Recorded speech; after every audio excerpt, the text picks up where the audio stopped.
back. You're over here hanging with us at the Nerd for No Reason podcast. I'm one of your hosts. Hey, what's up? I'm Raven. How you doing? There's that other guy. I'm Mark. Yeah, Raven, that other guy. What's up? I feel like I haven't talked to you in forever. Minus the 10 minutes before this when we were talking off mic and catching up. Yeah, for real. Yeah, last week I got a little sicky sick, so I couldn't come hang out with you. And I was Yeah. very sad Yeah. because I was excited to talk about whatever crazy stuff was going on in that movie last week. But we got another crazy movie that we can talk about this Yeah. week. Oh yeah, for sure.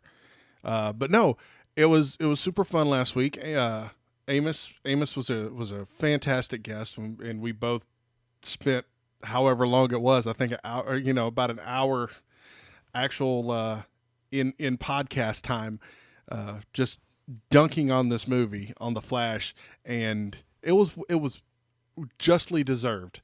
But it was a super True. fun show, and thanks to all the listeners for listening to it. And if you're one of the new listeners, welcome back. I love you so much. Um, but yeah, I was so I'm still riding high off of Dragoncon from last weekend. Oh, yeah. Tell me Uh, about it.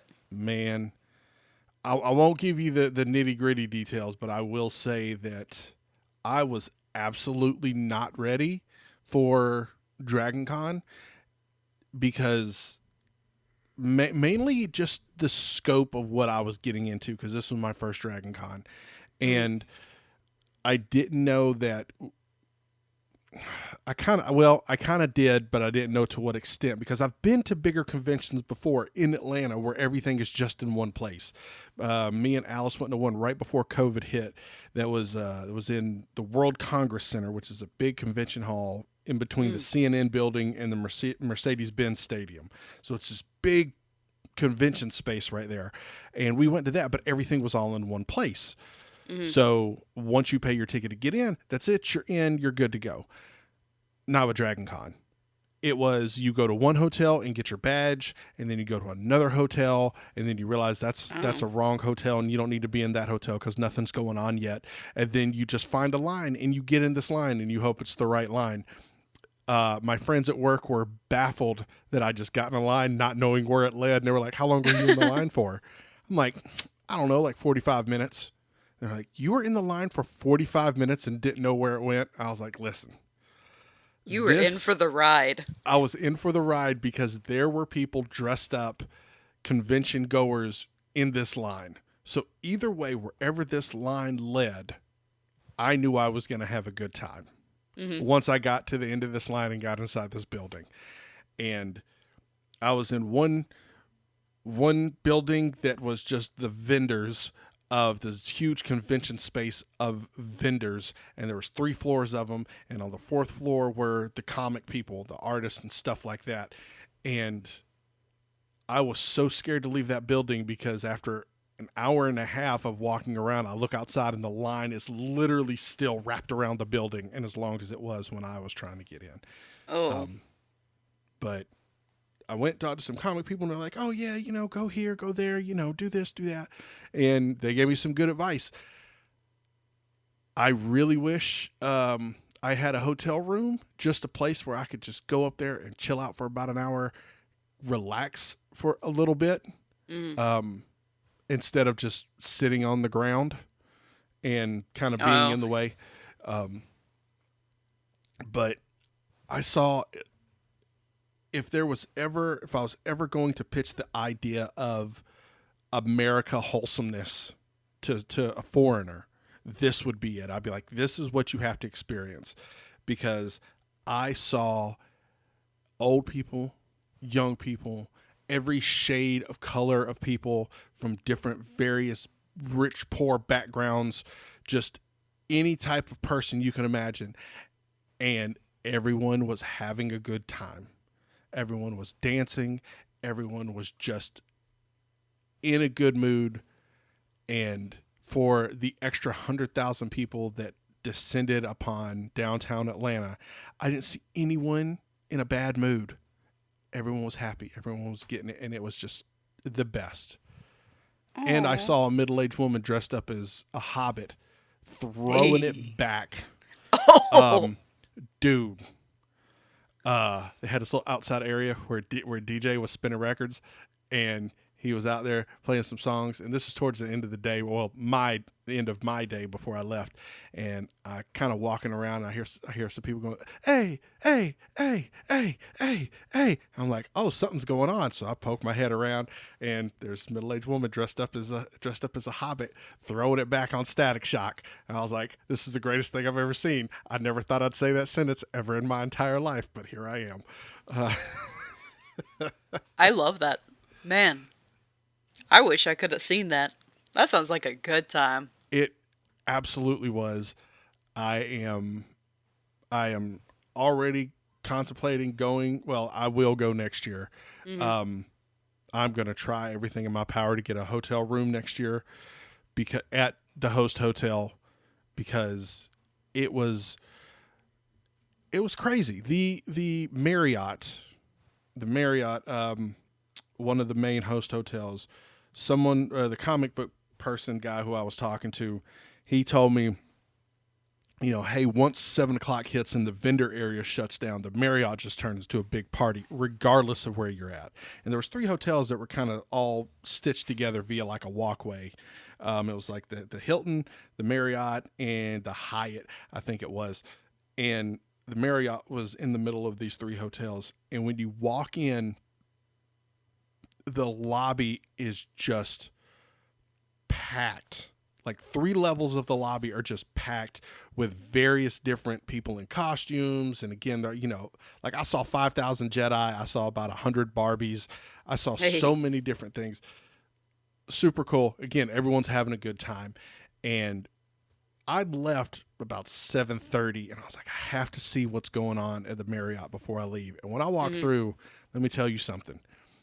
It might as well have been 2 a.m. in the club. It was going down. And I want to go back so bad in I, costume. yeah, dude, I did want to go this year, but, things happen. So next year, when you go, you better let me know, and we will take a fun little family trip with Chris and me. Yeah, Meet you over there. That'd be a good that, time. that sounds like a good idea.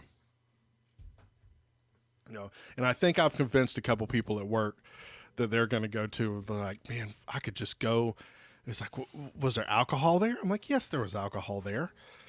Can you imagine not serving alcohol to a bunch of nerds? Right. And What's he the was, point? and my one buddy was like, he was like, I don't want to go or dress up or buy any of that comic book stuff. I just want to go and people watch. I just want to go and drink and people watch. Yes, I said, dude, that's worth the price of admission right there. for Um, real. Ugh. so much fun. So much fun. I can't wait to go back. It was truly, truly just a wonderful experience. I have a ton of indie comics to read and reach out to a bunch of people of just we're working on guests. I made a little business card with a QR code on it with our with all our links and link tree and stuff on it, and hopefully this will get us some more guests on the show. So Nice. yeah. Oh, so guess what else I saw this week? What else did you see this week? I saw a trailer for Miyazaki's newest film that was surprise released in Japan. I think we talked about this a month We sure ago, did. maybe so. The Boy and the Heron, and we got an American release date of December 8th, I think it is. Yeah, we did. 'Cause What? I'm the one that sent you the fun little video. Yes. What'd you 'Cause, think about it? I was freaking out. I'm excited to watch it. It has like a lot of those it's I don't know if it's like directed or whatever, but it's the same people that did Howl's Moving Castle, Spirited Away and Princess Mononoke, and those are all like so beautiful. So I'm so excited to just see how all of this plays out. I saw where someone took like a bunch of just screenshots from the trailer, and like every still was just beautiful. So I'm so excited. I'm really Yeah. interested also in whatever the plot of this is. But you know that he's also come out of retirement again. Yeah. I'm so excited. He's already working on another movie. Yeah. My man said, "You can't stop me."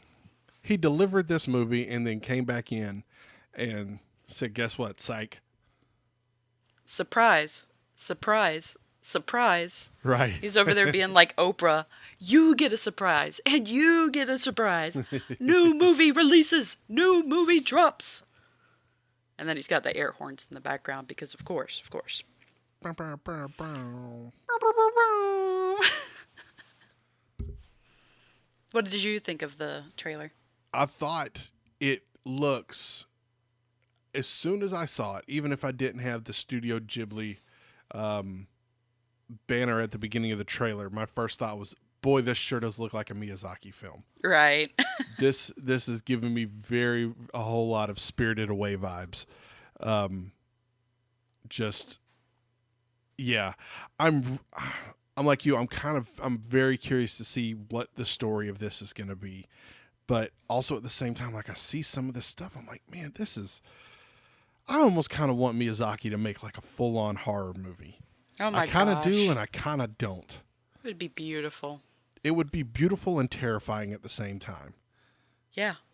Like some of the like characters that you see in some of just his regular movies, you're just like, man, if I came into contact with that, I don't know how I would feel. Right. Probably like piss myself. So I totally get what you mean.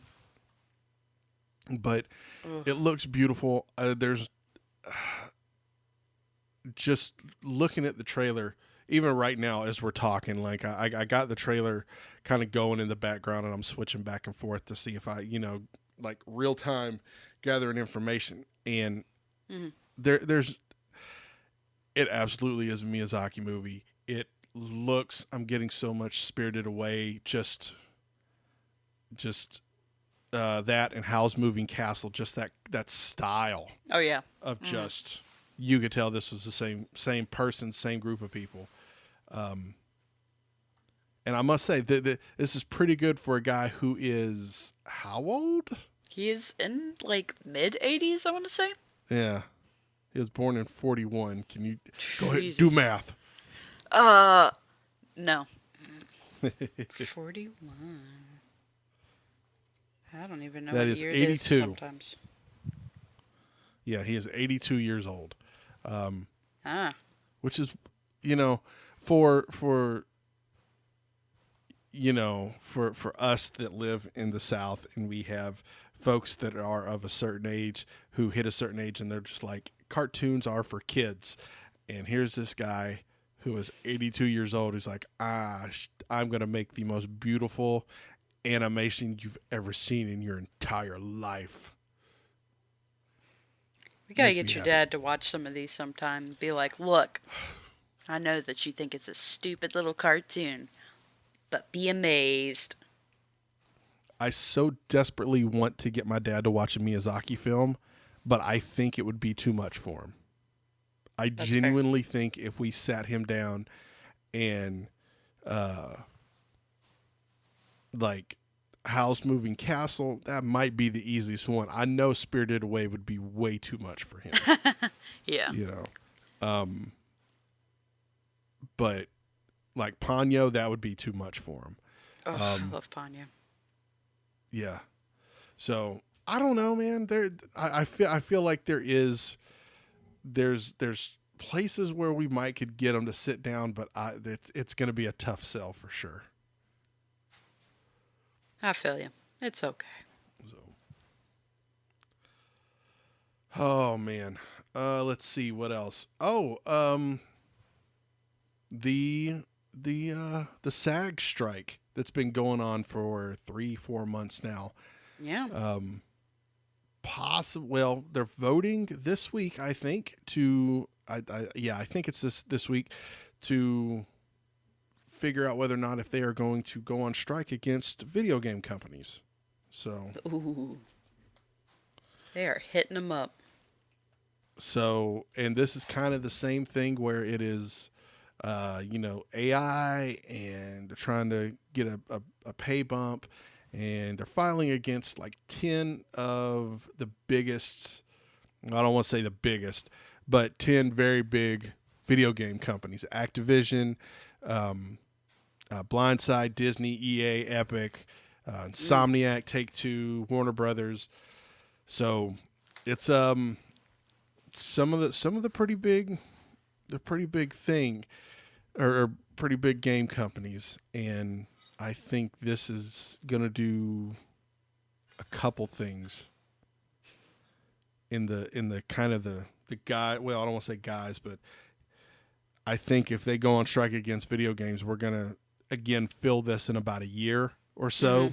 Yeah. And I think it's going to force a lot of people to start playing indie games and start. We might get an indie game boom out of all of this.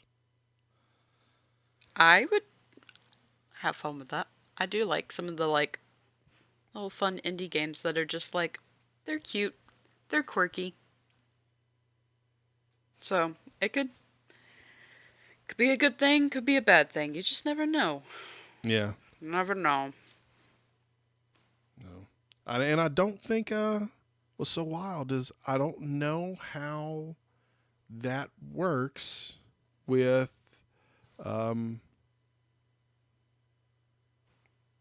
like, how do I say this? So like a game like Zelda, for example, where a majority of the game is grunts and Link, or Link grunting and groaning and screaming and stuff like that. Like there's a sound bank of all of that they have. They don't have to have someone come in and record new lines for that. Yeah. Can they make a new Zelda game with no actual voiceover and still have Link hi-ya, hi-ya, hi-ya? Hey! Right. There's such a huge sound bank from literally 35 years of Zelda. Yeah. Can they make one and we be none the wiser? So it's gonna be an interesting time if they decide to strike video game people. Yeah. Well, we're still getting quite a bit of stuff going on with, all the TV and movies and stuff that we're just like, we're just waiting for, new seasons or new movies of whatever to come out. So who knows how video games will go. Have you watched any of this new One Piece that's on Netflix? I wish I have watched more of what has come out. But yes, I have watched some of it, and do you want to talk about it? Have you watched any? I have not watched any of it Oh. yet, because I'm currently caught up in watching Ahsoka, which is weird that I say that because that's the 1 hour of television that I watch a week that I'm making a point to watch. I haven't sat down and really started binge watching One Piece yet. So if you could give me the talk of it without spoiling it, I am all for it. Gotcha. I really love this cast. I know that there's some people that are like, oh, what? Screw you guys. This cast is so phenomenal. They work so well together. You can literally watch, like, just them really portray their character as the Straw Hat Gang, just doing their thing. I love a lot of the animation that they do, especially for Luffy when he does some big stretchy things and you're just like, wow, they really thought that thing through. It's not just like it looks stupid, like it looks like it could be, legitimate in that way. These freaking villains They look so good. Especially have you watched any of One Piece? Yeah, out of the 1,000 episodes, I maybe have watched like 20. So Nice, nice, nice, nice. Yeah, so you're all caught up. yeah, yeah, totally know how it's gonna end. But it's amazing to just watch as they're trying to like basically shoot through a bunch of the arcs. Just we're going through it as whereas when you watch the actual show, it's very much every episode is like, all right, we're gonna just focus on a detail of something crazy, but in the live action, it just has a really good like flow of everything. It doesn't feel super rushed. It just is super smooth together. And I freaking love these villains. Like I'm just watching them and being like, "Oh yeah, I kind of forgot about some of these guys and like how I hated some of them." And I'm like, "Oh, they did so good with this one." But I am so excited for like everything that is to come. They're another like part of the strike stuff that they're like, yeah, no, we already are planning on season 2. We're just waiting for the strike stuff to Yeah, kind of smooth over. So, ooh, when you start to watch it, feel free to just text me and be like, yo, this is crazy. all right, I will. Can I watch it around the kids, or is it too much for the kids? Um, I think you should be okay. I'm trying to like think of anything that I'm like, there's definitely gonna be like some language in there. So if you're like, I don't want Amy or hearing that stuff, just so you Okay. know. But then, a bunch of fighting stuff, so that's up to you, father. Yeah, the fighting stuff, I'm not too much worried about. Hmm. It's you know, it's more so because it's pretty cartoonish, so I'm not really hung up on that. Hmm. It's more of the curse words and Yeah, stuff. So it does have some stuff that you're just like, oop, hope the kids didn't hear that. all right, word. Yeah, I've been caught up watching Ahsoka, which is really just tickling all of my Star Wars areas. I love it. I love it so much. It's the most fun Star Wars I've enjoyed watching in a very long time. It's forced me to go back and watch Star Wars Rebels because a lot of it is referencing that show. Mm. So that's been a fun go back and rewatch. The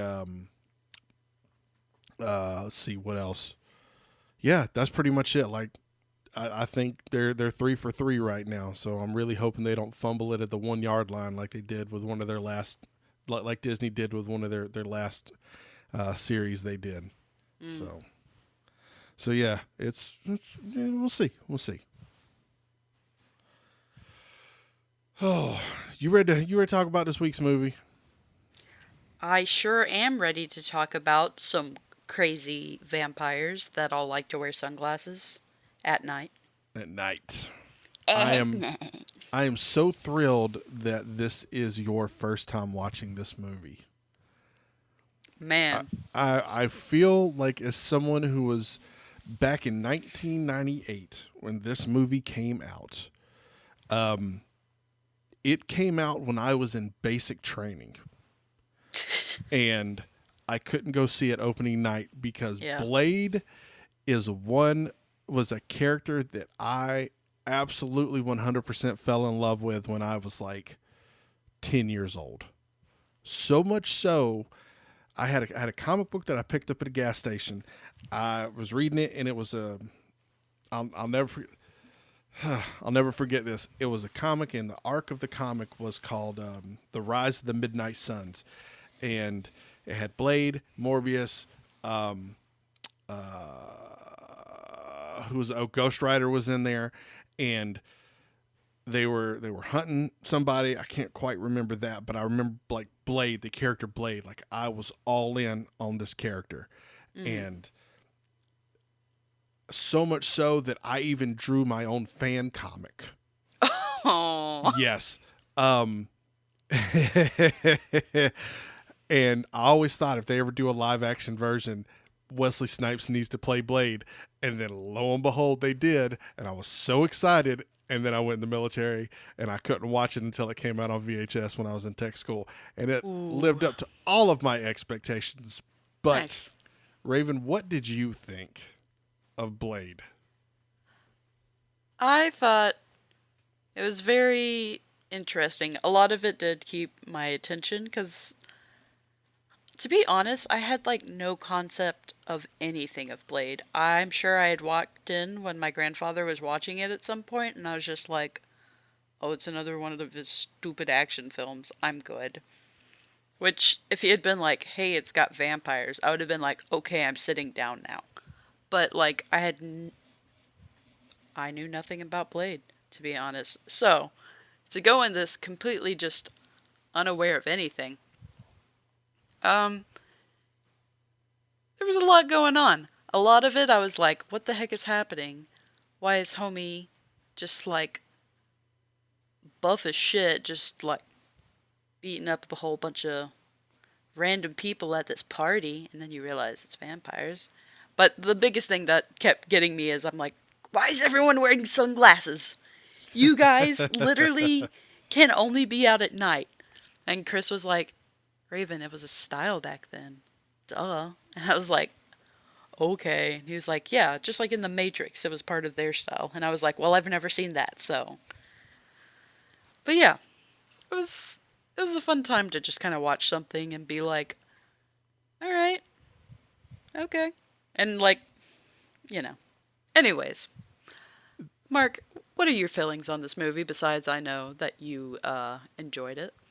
I really like this movie. It's not without its flaws, but at the same time, like in a time where not much is CG, Mm-hmm. you can kind of see that the early Hollywood CG, like late Oh '90s yeah. CG. I still think for the most part it holds up. Like there's a few things where you're like, but I think for the most part it holds up.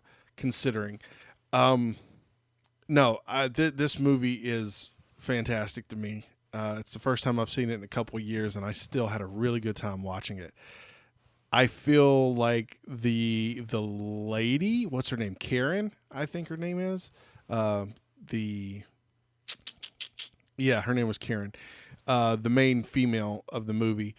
I felt like she was acting in a different caliber movie Mm. than everyone else. I feel like she was Fair. outacted and outclassed by Wesley Snipes, Chris Christopherson, and Stephen Dorff every scene they were in.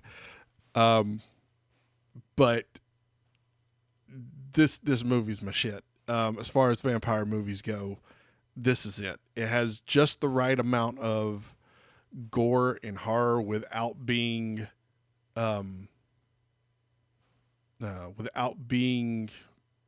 what you call too gory. Yeah. So I do like that beginning like little bit where they're all just like vibing at a party and homegirl's just like, ha ha ha, yeah, you're hot. And then she like gets in there and she's like, bye, and starts like dancing with the other girl, and they're just getting it. This okay, party's going do you know who off. that person is? Who No. that girl at the beginning is? Okay, that girl at the beginning is a former porn actress named Tracy Lords.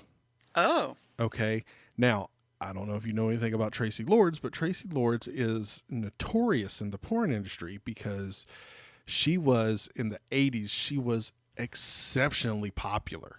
Hmm. Like she was on task to be the next big porn starlet. And then it came out that she got into the industry with a fake ID, and all but one of her movies had to be pulled off the shelf and burned Oh. because she was underage. So Like There's one way to ruin a career. it was an entire fiasco. Because there were people like, you know, if there's one thing that the industry does take very seriously is like Yeah. their document keeping, and to be bamboozled like this, like, you know, people are trying to get out of lawsuits with having sex with minors and all of this, and they're just like, what? You know, like, we did our due diligence. What do you want from us? But yeah, all but one of her movies. The interesting thing as it pertains to this movie is Tracy Lords is one of the top billed actors in this movie. Like, I think she might even be billed above Karen, the doctor. Dang. You're like, why? Why is Tracy Lords so cast so high? She's out of this movie in the first scene. Yeah.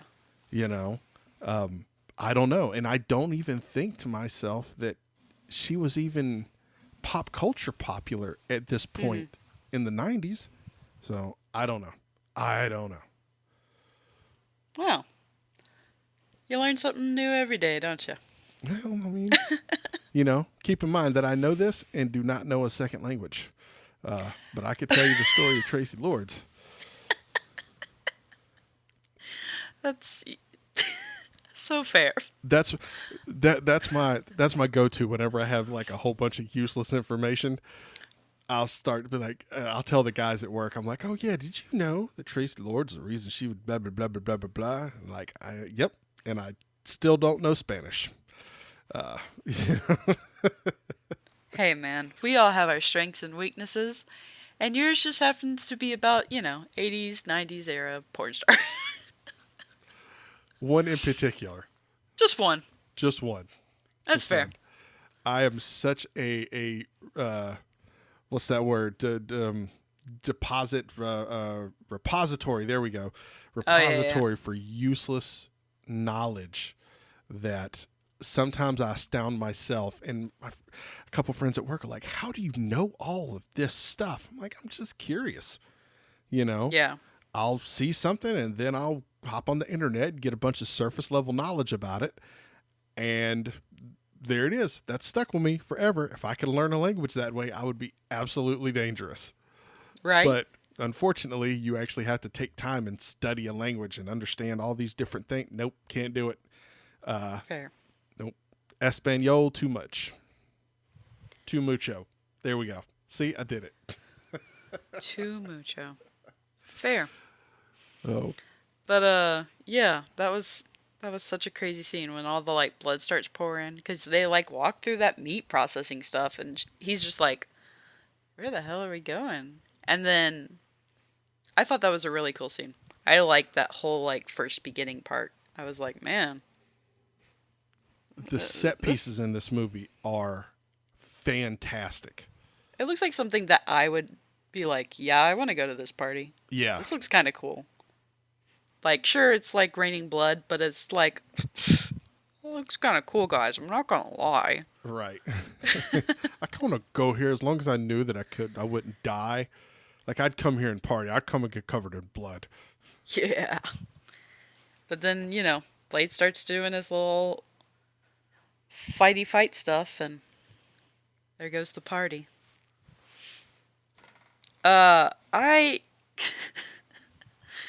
There's one quote that he says to the doctor lady where he like eventually is like, yeah, you need to get out of town. And she's like, but I can help you. He's like, bitch, I don't need your fucking help. And he's like, there are worse things out tonight. And she's like what? Like me. That cracked me up so hard. It's just like, man, I get that it's trying to be like edgy and stuff, but now it's 2023 and you look at that and you're like, major cringe. This movie is very much a product of its time with some of the things it says, but Wesley Snipes is just slap full of like one-liners that are very kind of 90 tropes. When he gets shot in the hospital And, them cops are just like, pow, pow, pow, pow, pow, pow, pow. Oh yeah. And he just turns around. He's like, motherfucker, you ain't out of your mind. And they just run off. Right. They just said screw it. Right. Oh my gosh. That was so good. And then there's the other infamous line that they have in this movie. Some motherfuckers are always trying to ice skate uphill. That. Yeah, that one was wild. Because of course, Wesley Snipes would say that. So. Of course. What'd you think of Chris Christopherson as Whistler? Man, Whistler was interesting because you just like meet him and he's just like, we're doing my thing. I don't give a fuck what anyone does.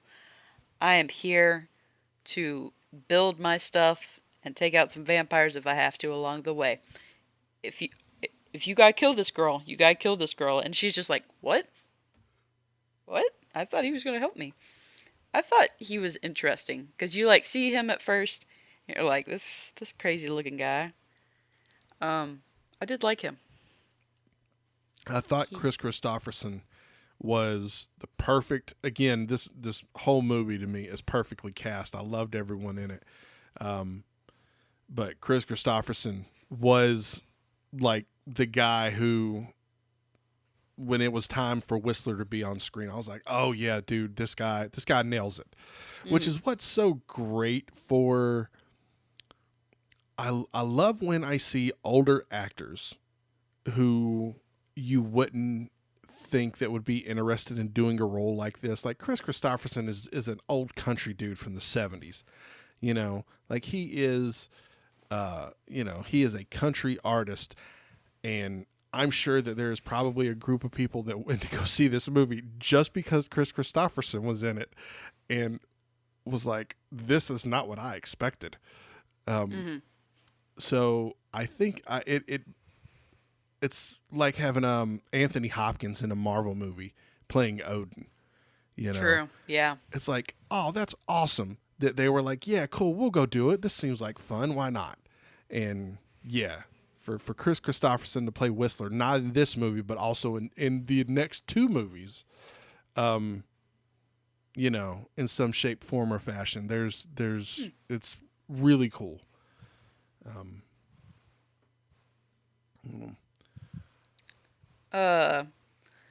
So the scene where at some point it's just a bunch of dudes in like suits and they're all sitting there in their sunglasses while they're like watching these two Asian bimbo girls just, I don't know if they were singing, if they were supposed to be rapping. Oh yeah. But when that scene came on, it cracked me up so bad. I was literally just like laughing because I'm like, what is happening? Why are they all in, once again, why are they all in sunglasses watching these two girls just do their thing? I actually made a note about this, and I said, I don't know what's going on in this club with the two Asian girls, but I want to go to every nightclub in this entire movie. Right? I mean, you just have you a drink and you just watch these little girls just have their fun time, and it's like baby metal before it was baby metal. Yes, it is. Don't call them little girls. That makes it seem a little bit. I know. I know. As soon as I said it, I was like, these two adult women, but it's just how they were like dressed and like. Right. It was very much Japanese schoolgirl style. Very much. But yeah, very, very baby metalish, but not heavy guitars, like kind of techno, that kind of high pitched, screaming Japanese, and just a bunch of old Japanese businessmen. Maybe that's why I kind of liked the scene, because it's like pre-baby metal. I do like baby metal. They go hard. They're a fun time. But then eventually you get to that like section with where you meet Pearl. Oh yes. Man, Pearl's a lot. That fucked me up. I was not expecting that. to be quite honest. Uh, Also, the fact that your doctor's over there just repeatedly shining down light just Oh to be yeah. like, hey, fuck you. Man. Man, oh man. The whole time I'm sitting there watching that scene and I'm just like, am I seeing this right? What's happening? Well, you're like, that seems weird because ultimately, ult- ultimately, you're supposed to be like, yeah, fuck that Yeah, dude. He's a get him. vampire. Get him. But at the same time, you're like, he's just sitting there. Like, he is not a He can't threat. move to like really help himself do anything. He is just stuck. And the doctor lady is really like shined in a bad light there. I was like, I don't know about all this. Like, she's like, oh, he moved. Oh, shut up. Right? And another thing, I didn't like how they, again, she was acting in a different movie or just didn't have the chops to keep up with Wesley Snipes and Chris Christopherson because they kept trying to make her this badass. And I was not buying it at all. Like, right before we get to that scene of them going into the Japanese nightclub, Blade is, handing her a gun and stuff. He's like, you know how to use one of these? She's like, no, but I'm a damn quick learner. Like, shut up. Like, no one is intimidated by you. There's another scene where she is super indignant about vampires.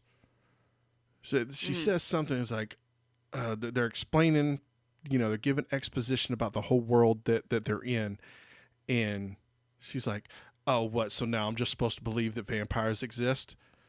I'm like, "Bitch, you have 2 bite marks in your neck given to you Right? by a vampire that was dead, jumped up, fully burnt, bit you, and y'all chopped his arm off, and he ran away. And you're gonna be like, oh yeah, what? I'm just supposed to believe in vampires? Shut up." Right. Hey, you never know. That guy could have just been on bath salts, Mark. Yes. Yes. Because we weren't in Los Angeles, we were in Florida. Hey. Yeah, she did. I don't know if it was just kind of like her appearance, where she just looked so cute almost. Like Yeah. everyone seems very like hardcore type stuff, and she's just so pretty. Is what I really just want to be like.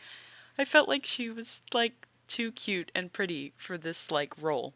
Like you needed someone that was a little bit more, a little grungy, maybe. No.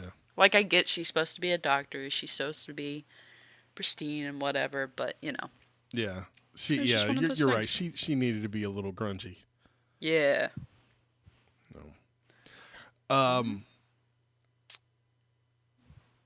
I like the scene where Dr. Lady is back at her apartment and the cop shows up and then Blade starts beating the shit out of this dude Yeah. and has absolutely no chill about it. I was No. watching this just laughing to myself because Blade is just destroying this lady's apartment. And she's like, is all this necessary? And he's just breaking tables and throwing them into walls. I'm like, oh, baby So girl, you good. are not getting your security deposit back. Nope. How do you even describe this? Dude, for real. And she was so pissed off too, cause she like sprayed him with the like pepper spray that was like supposed to be like garlic spray, and she's just like, "Why the hell this shit ain't working?" And then he's just like, "Oh yeah, no, I definitely used you as bait, but it's like cool, right?" Anyways, some stuff's broken, but I'm gonna leave now. Yeah, I'm gonna just head out real quick, guys. Don't mind me. right. And then they go downstairs and they pop open the trunk and see like the blood bank stuff. And Blade is just still just whooping this dude's ass in public in daylight. And again, absolutely no chill. He is doing the most and making a scene. And everyone is surprisingly just like, no, I'm okay with this. Yeah, we get it. Every now and then you gotta beat a cop's ass. Yeah. Well, again, Los Angeles. So, Hey, yeah. um, All right. Go the ahead. the scene where the like dudes that can daywalk take the one guy out and they're on like a beach, just like out of nowhere. And it's just like, hey, when was the last time you watched the sunrise? And dude just like slowly starts to explode, basically. But that was just such a like nice, pretty scene amidst the, part of a guy burning up. Oh yeah. Like you're just like, man, I kind of want to go watch the sunrise right here. I'll come hang out with you guys. Now that I think about it, and this is going to sound really dumb, but this just dawned on me. If they were in fact in Los Angeles, then they never would have watched the sunrise. It only would have been setting over the ocean like that. Hey, Mark. Yes. It's a movie. We don't have to think about logic. You're welcome. You're welcome. Yeah. Logic is unnecessary. Yeah. Like how a guy just picked up a kid and was trying to be like, "Hey, you want to save this kid, or I'm going to throw I'll it. suck its entire like guts out." And he's like, "It's just another human like me. Why should I care?" And he was just like, "Oh damn, he right," and throws that child in front of a bus, Right. just Throws her rushing 50 straight at him. yards, and she gets up and she's just like, "Huh." And yeah. That was another scene that kind of just took me out. That I'm just like, man, not even just gonna drop the kid, just like straight throw him. Yeah. Don't even care.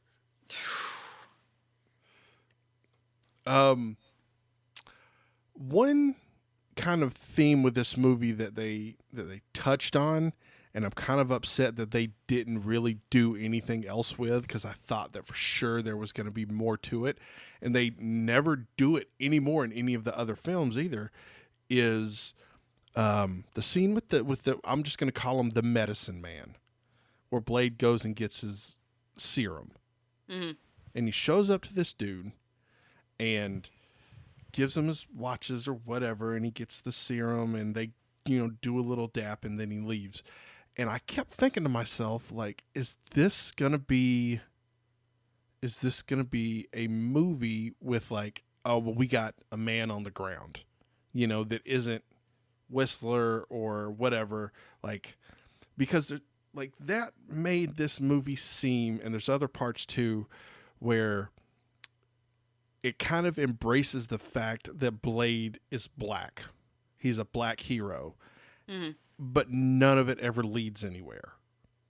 So, like there's yeah, I guess kind of scenes that are like the dap, and it's kind of like this I don't know, like broed up moment, for the lack of better words.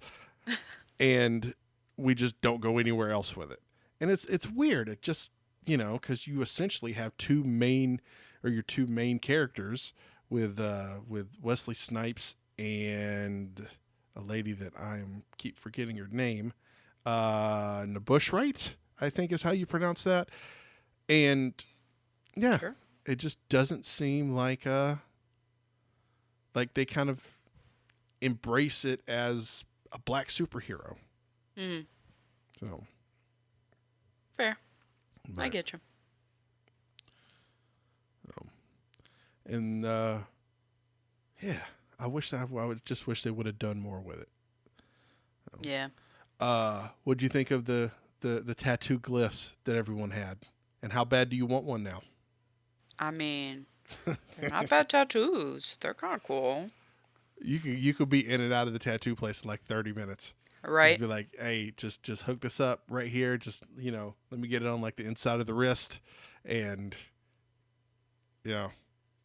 won't cost you much. I wanted one so bad when I was a kid.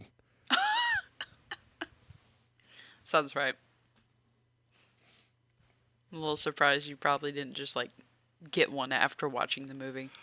I was real Should be close like, because "Hey, I had guys." disposable income, so Hey. I don't have money for tattoos anymore. Yeah, that's fair. That's fair. No. Um, uh, the part where, um, doctor lady, she gets taken, all that stuff, drops all the way to the bottom of that, like, weird little pit thingy. And she's like, oh, that's my ex. That's crazy. And he's like, what's up, girl? Let me suck on that neck. And she's like, nah. So she just starts beating the absolute heck out of her ex. And he's just taking it. And somehow she does good enough that she then does what in my head I thought of like some Resident Evil video game type shit where you have to like just crawl your way out of just like this weird little area that you're just like, that's kind of fucked up. I'm just gonna leave now. And she like just crawls out, and I was like, okay, that was an interesting choice of like nobody's just gonna like save her. How did she just crawl up out of that? I'm pretty sure it was just like smooth cement. So where was her grasp on anything there? And I was just, you know, just trying to think of some of these realistic points that you kind of just pulled out with the fact that you were like, hey, you don't get a sunset. Or you don't get a sunrise, you get a sunset. Also, can we talk about the fact that Blade's mom was like hitting on him? Oh yeah. And that was Oh really yeah, I fucked got a up. note for that too. That seemed really weird. Yeah. Yeah. Problematic. I was just like, this isn't what I think it is, right? And you Oh. just keep watching, and you're like, no, this is what I think it is, and that's really Yeah. And and unnecessary. with Blade's mom being alive and essentially, been with Deacon Frost this whole time, that makes Deacon Frost Blade's stepdaddy. Hey. Yo. That would have been a joke that I really wanted to see. Ah, yes, the naughty vampire god, as he said. Ugh. Yeah, that was weird. But I do like when Frost, he does his whole thing. He gets the little red eye contacts that are like, man, those right now look kind of shitty. I'm not even gonna lie to you, my man. But, as Blade is trying to, like, fight him and stuff, and then you see him, like, slice through him, and he's, like, starts to try and, like, walk away, and then you turn around, and Frost is like, whoa, I'm pulling myself back together. I literally put in my phone, I was like, man, that animation. It was so cheesy, but it's what I love of just like that stupid kind of animation that you're just like, yeah, sure, we'll get away with it just because it's the 80s. I love that. Yeah. It was again, early CG animation. What you gonna do? Sure. So, You got anything else let's see. that was big important? Not really. I mean, this is written by David S. Goyer. Like this is, I think, his first kind of big movie. Not his first, but his first kind of big movie. And I think this is what would lead to him, ultimately, him being tapped to write for the Zack Snyder movies. Because he wrote this one, he wrote all three of the Blade films. He directed the third one. And I think shortly after that was when he started working with Zack Snyder, and then thus wrote all the Snyderverse movies. He wrote Christopher Nolan's Batman movies, and then started working for Snyder. So, yeah, this man is I don't know, varying different degrees of comic book success. Because one could say that Blade 3 was not good. Blade 2 is okay. It's just, some people like it more. Some people like it less than the first one. I kind of think it's the same, just different than the first one. It's all right. It's good. The Batman movies vary. We all know we all love the Dark Knight. So, but yeah, this is, I guess, the kind of the movie that put David Goyer on the map, and it's pretty good. I'm a fan. I am a fan. The guy who directed it, Stephen Norrington, didn't really direct anything after that. Or no, he directed The League of Extraordinary Gentlemen, and that was the last thing he directed. So there's that. He made Sean Connery quit acting. Oh. So, but yeah, that's it. That's all I got for this. Fun movie. Very much Mark's childhood. Mark's childhood dream come true for sure. Cute. All right. Well, if we're done talking about Blade, let's move into the favorite part of the week. I'm so excited because you got 2 weeks of good stuff that you get to choose from this week. Raven, tell me what has made you happy this week. Well, I've had a lot of stuff going on recently. I was supposed to actually be pretty busy right now as you and I are recording, because today is actually my mom's 70th birthday, and we were going to have like a whole big party for her. But that ended up not happening because Mom got sick. So, we also had some like work photos that we did this morning, which that was really fun to just kind of chill out in like this cute little grassy area by like a little pond that had some ducks. We brought all three of our boys, and my aunt brought her dog for the photos. And boy, oh boy, Kavik, he's a good time with trying to get him to be still. So, the lady who was taking our pictures, she was just like, I love all of your dogs. They're so good. Even if it's, one of those things where they're trying to focus on the wrong thing. So that was like a fun time. So Chris and I just kind of like chilled out for the rest of the day. He currently has a lovely pot of curry on the stove that he was cooking before you and I started recording. So I'm very excited for that. I'm not even going to lie. But yeah, we've been doing our thing, hanging out with the boys. And it's just been a really nice time. Next week, I will have something to talk about for sure. Okay. Because I am seeing Hosier live tomorrow. Oh. I am so excited. And it's in Chattanooga. So my best friend and I are driving home so we can see a man that we've been waiting for 9 years to finally watch in concert. Awesome. Yeah. So what about you? What's made you happy this week? Oh man. Let's see.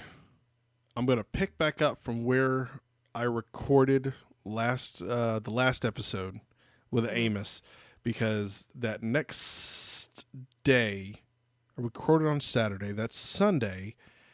Me and the kids went down to my dad's house and had a good afternoon down there swimming, and it was super fun. And then I came back home and then took Amy and we went to the park with my buddy John, and we flew the drone around because I decided that I was going to shoot some stuff on a green screen. Shoot a spaceship on a green screen and set it to the drone footage, make it look like it's flying and stuff. And that's pretty much what I did a lot of Monday, because Monday was a holiday. So I set up the green screen in the garage, and I have this ship hanging on by fishing wire, and I shot some stuff, and then I realized that I didn't shoot the right angle of the ship, so now it looks all weird when I put it up against the footage. But the kids were super excited about having the green screen out, so they were like, let me film something. So Alice did this scene where she was talking to herself like, oh my God, I can't believe Jimmy did this, and Jimmy's dating so-and-so even though he just broke up with so-and-so.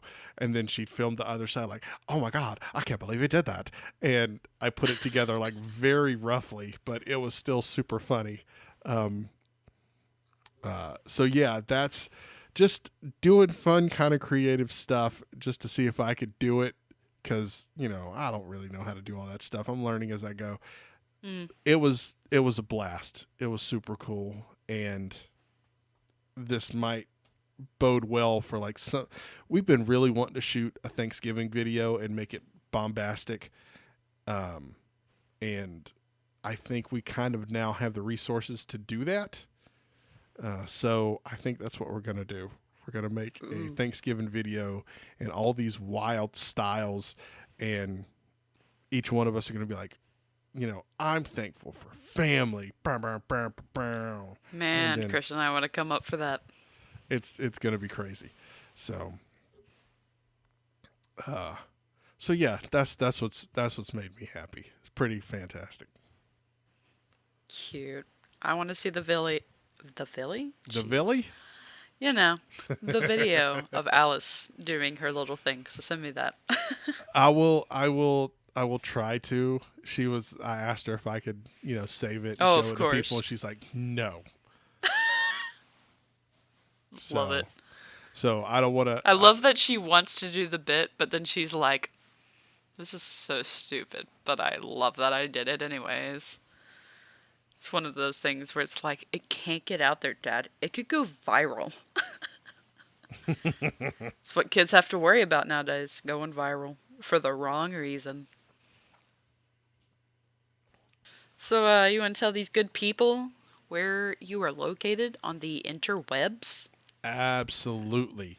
Y'all can find me on Instagram, on the Twitter, on Threads, on... I don't think TikTok has that handle. Anyway. It does not. No, you can find me just about anywhere that matters. At Turtles Do It. Because, yeah. And you can find the show on all of those social medias, including YouTube, at Nerd for No Reason. If you Google us, we are literally the first top 5 answers. So, yeah. Raven, where can they find you? You guys can find me on the Twitters at spooky_Raven. If you just want to watch me retweet a bunch of...